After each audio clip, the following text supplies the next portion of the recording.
Hello everyone and welcome to the final pitch of my game, Gladiator. In Gladiator, the player must fight multiple opponents to reach a score limit. The hook of the game is that there are multiple arenas that the Gladiator would fight in with large amounts of different enemies and environmental hazards. All of the player's actions are reliant on an energy bar. The pertinent rules are that, like stated before, all of the player's actions are reliant on an energy bar. The only thing that would not consume energy is if the player is walking or firing the basic weapon that he starts the game with, which would be like a pistol.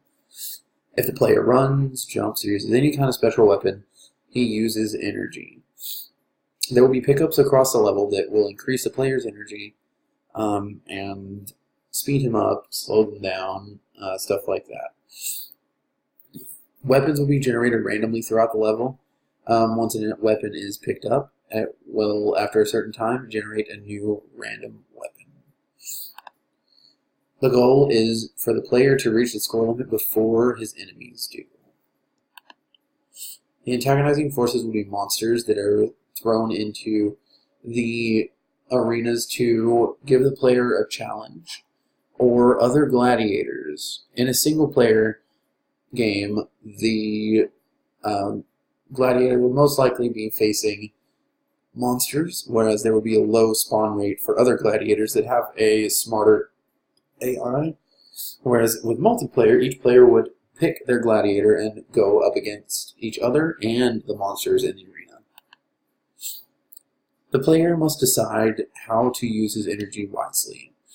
If the player uses all of his energy trying to run after a weapon and somebody else gets to it before him and he is immobilized because he's out of energy, he is going to have a death and lose score, or the other opponent will gain score, whereas he will have to wait for the respawn time.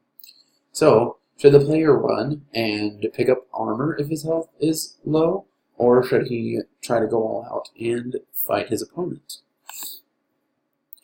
The theme is that you are a gladiator taken out of a time period that is not your own and thrown into an arena that you're unfamiliar with. The perspective would be 2D with 3D objects. The level would scroll according to the player's movement. Similar games are games like Armored Dungeon and Skull Rush. The differences mainly being the energy bar, which constitutes all the player's actions, and that there are multiple arenas that the player is thrown into. For play possibilities, there are several that can be mixed or matched. A few, for an example, could be the aggressive play style. Maybe a player wants to run across the level and sprint all the time and use all of his energy trying to get the best weapons and deal with the consequences if he runs out. Or maybe the player wants to try to hide and wait for as many other players to come to him as he can, so that he doesn't have to use his energy sprinting, but he can use it using all of the special weapons. The known risks for this game would be creating all of the enemies. Having so many monsters and different gladiators could take quite a bit of time, and creating the arenas would be just the same. The other issue might be coding in the different types of AIs, because that might take a little bit more than 4 months. Thank you for your time.